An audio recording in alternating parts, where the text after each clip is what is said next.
الله الرحمن الرحيم.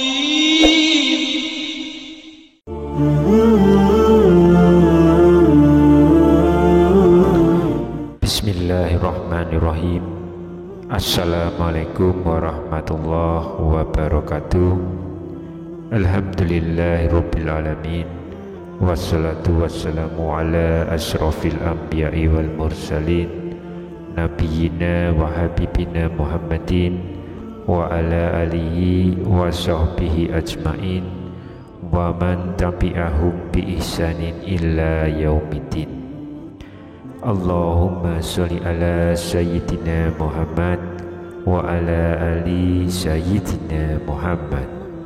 Harapan dan doa saya semoga saudaraku semuanya selalu diberikan kesehatan, dilapangkan rezekinya, diampuni dosa-dosanya, dipanjangkan umurnya, dan semoga kita tidak mati kecuali mati dengan beriman dalam Islam.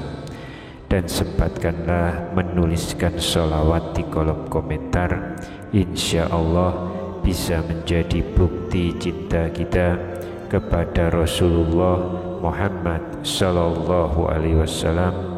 Semoga syafaat beliau bisa kita peroleh di akhirat kelak, amin ya rabbal alamin. Sahabat beriman yang dirahmati Allah, melakukan perbuatan baik kepada diri sendiri dan juga kepada sesama makhluk menjadi perkara yang sangat dicintai oleh Allah Subhanahu wa Ta'ala.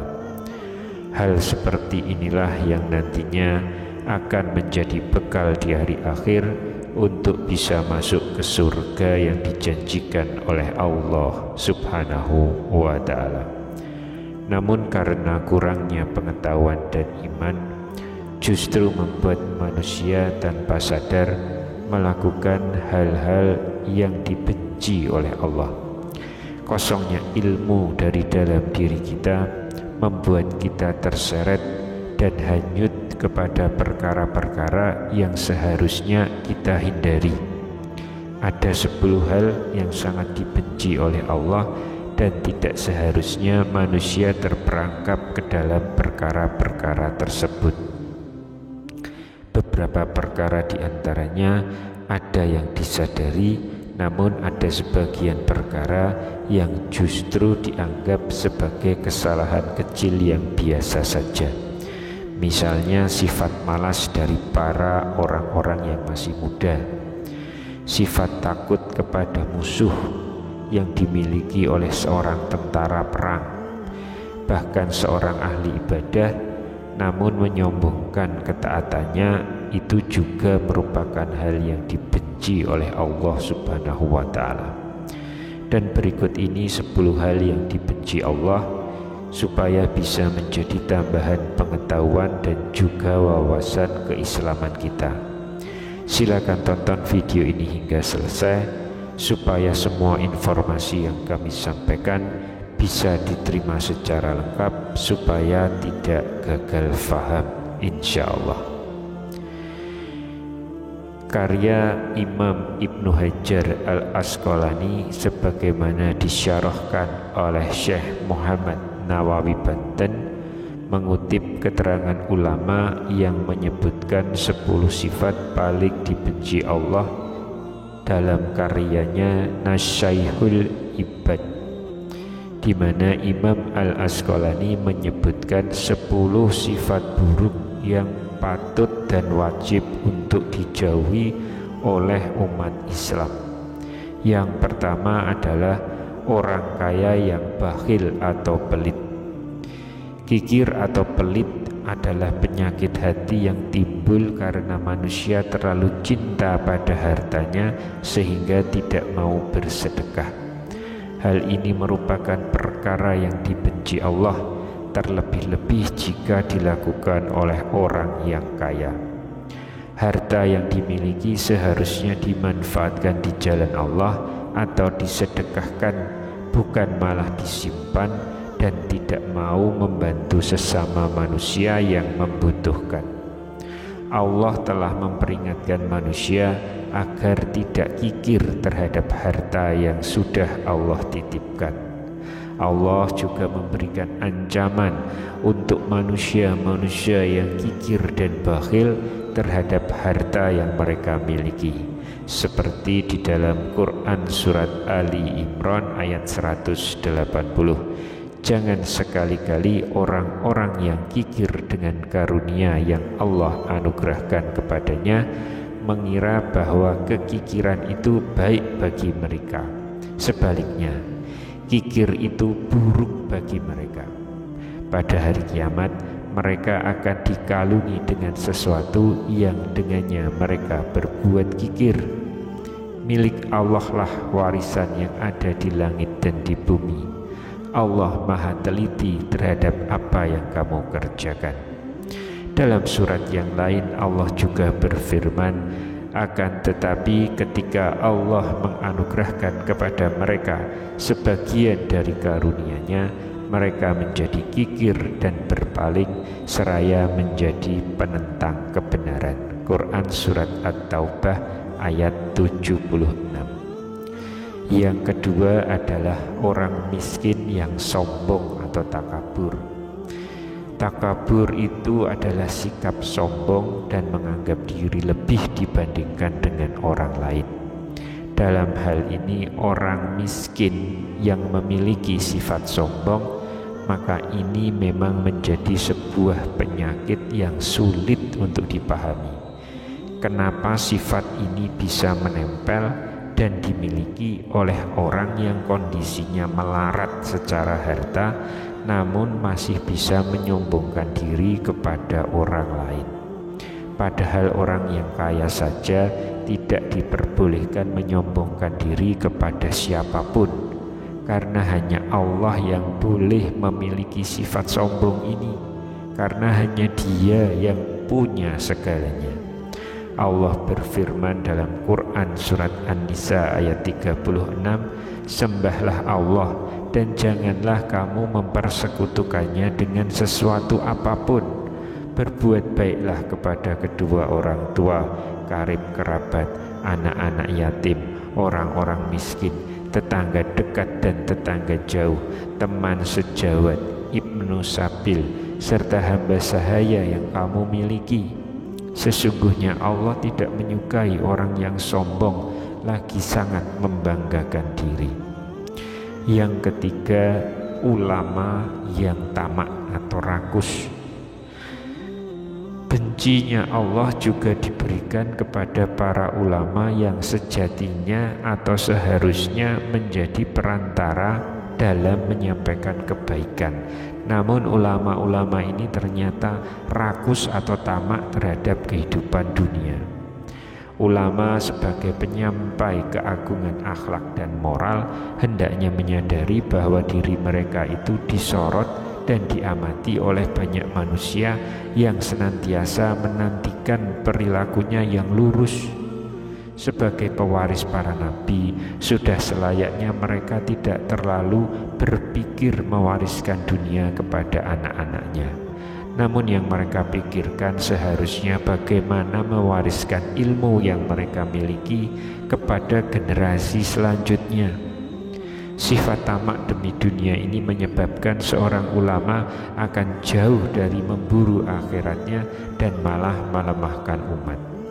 Para ulama yang mencintai semua hal yang bersifat dunia dipastikan akan kehilangan karismanya dan juga martabat ulamanya.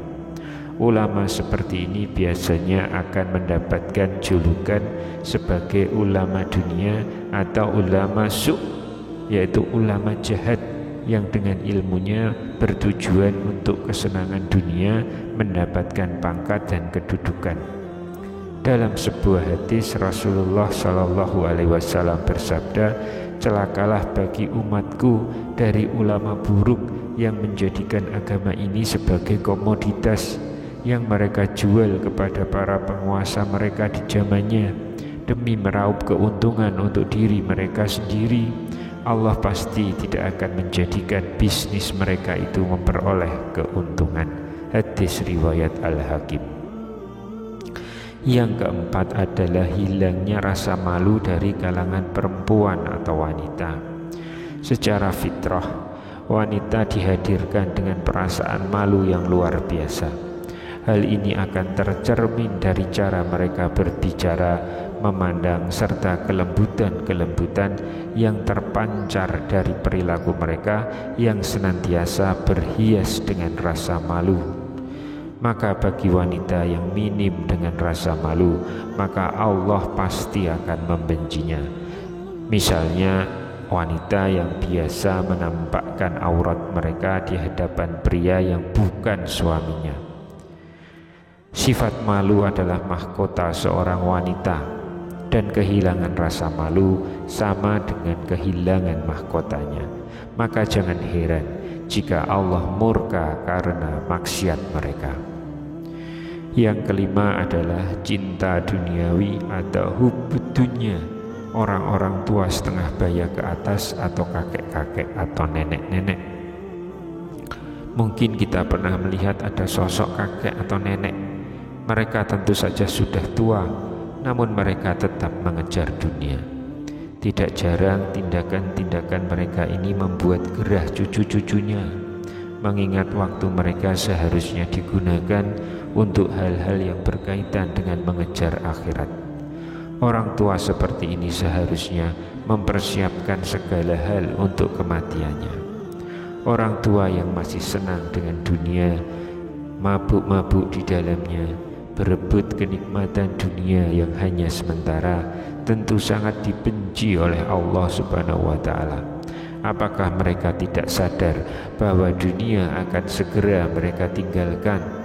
Lalu untuk apa mereka masih berburu dunia dengan penuh ketamakan dan cinta yang melampaui batas? Yang keenam adalah malasnya orang-orang muda. Para pemuda yang malas ini akan mendapatkan kebencian dari Allah. Pada masa ini, pemuda seharusnya mengoptimalkan segala kemampuannya untuk bekerja mempersiapkan hari tuanya. Masa muda itu adalah masa gelora kehidupan mereka. Selain itu juga akan menjadi penentuan masa depan mereka sesungguhnya. Sifat malas anak muda ini akan menjadi indikasi bahwa mereka akan hidup susah nanti di hari tuanya. Maka malasnya pemuda adalah alamat awal dari suramnya masa depan mereka. Inilah sebabnya Allah membenci anak-anak muda yang memiliki sifat malas. Rasulullah mengumpulkan orang-orang mulia dalam 7 golongan, dan diantaranya adalah pemuda yang energik, pemuda yang semangat. Rasulullah SAW bersabda, 7 golongan orang yang akan mendapatkan naungan Allah pada hari di mana tidak ada naungan kecuali naungan Allah, yaitu pemimpin yang adil, pemuda yang tumbuh berkembang dalam beribadah kepada Allah, lelaki yang hatinya senantiasa terpaut ke masjid tatkala dia keluar darinya hingga dia balik kembali, wanita dan lelaki yang saling cinta karena Allah, dia berkumpul karena Allah dan berpisah karena Allah, lelaki yang mengingat Allah sendirian kemudian kedua matanya mengalirkan air mata, lelaki yang dipanggil oleh seorang wanita yang memiliki kedudukan dan cantik, lalu dia berkata, sesungguhnya aku takut kepada Allah Tuhan semesta alam. Kemudian seseorang yang bersedekah, lalu dia menyembunyikannya sampai-sampai tangan kirinya tidak tahu apa yang diinfakkan tangan kanannya. Hadis riwayat Malik, Tirmizi, Bukhari dan Muslim. Yang ketujuh adalah para penguasa yang keji. Pemimpin seperti yang diisyaratkan hadis tadi juga seharusnya berbuat adil dan tidak berlaku kejam, supaya mereka nanti mendapat naungan Allah di hari kiamat. Keadilan adalah hal yang sangat ditunggu dan dirindukan oleh rakyat, karena harapan keadilan memang bertumpu kepada para penguasa. Keadilan selalu menjadi dambaan setiap orang. Jadi ketika seorang penguasa yang seharusnya adil berubah menjadi keji, maka kemurkaan Allah yang demikian pedih telah menunggu mereka. Karena Allah sangat tidak menyukai mereka-mereka yang zalim. Allah berfirman, kami akan memasukkan rasa takut ke dalam hati orang-orang yang kufur karena mereka mempersekutukan Allah dengan sesuatu yang Allah tidak menurunkan keterangan tentangnya. Tempat kembali mereka adalah neraka. Itulah seburuk-buruk tempat tinggal bagi orang-orang zalim. Quran Surat Ali Imran ayat 151. Yang kedelapan adalah para tentara perang yang pengecut. Jika kalian memiliki niat untuk menjadi seorang tentara, maka kalian harus berani melawan siapapun yang menjadi musuh negara kalian.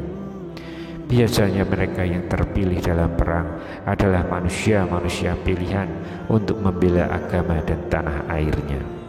Jiwa prajurit adalah jiwa kesatria yang pantang menyerah pada musuh.